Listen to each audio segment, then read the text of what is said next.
Edija Škovrlja, pozdrav suncu, Edi je danas bio u hrvatskim bojama, kako je sada u lijepom Zadru? Evo, nadam se da slika govori zaista više od 1000 riječi. Ova čuvena zadarska i svjetska urbana instalacija zasjela je u crveno-bijelim kockicama i na taj način Zadar još jednom odaje svu počast i slavu hrvatskom nogometnom zlatu. Evo čujete, nadam se, ovaj pljesak, poslije će izaći i mjesec, ovih dana je puni mjesec, tako da će hrvatsko nogometno čudo, rekao bi, biti obasjano i sa zemlje, a naravno i sa neba.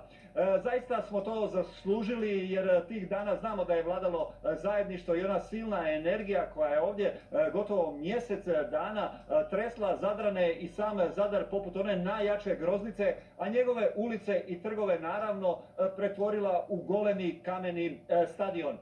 Znamo svi da su Zadrani vrhunski navijači. Netko je jednom rekao da bi im trebalo dati sve pobjede ovoga svijeta, jer malo tko se zna veseliti im kao ljudi iz ovoga grada. Zadrani su posebno sretni i ponosni što je upravo u Dalićevom srebru sudjelovalo 4 junaka iz ovoga grada, predvođeni naravno najboljim nogometašom svijeta Lukom Modrićem. Evo vidite, ovdje se zaista okupilo, ja rekao bih, više od 1000 ljudi.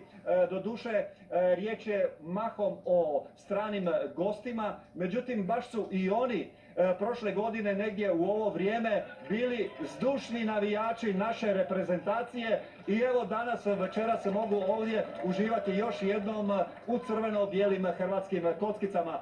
A sa mnom je zadarska mlada glazbena nada Jure Brkljača. Jure, tih dana znamo da je bilo zaista vruće.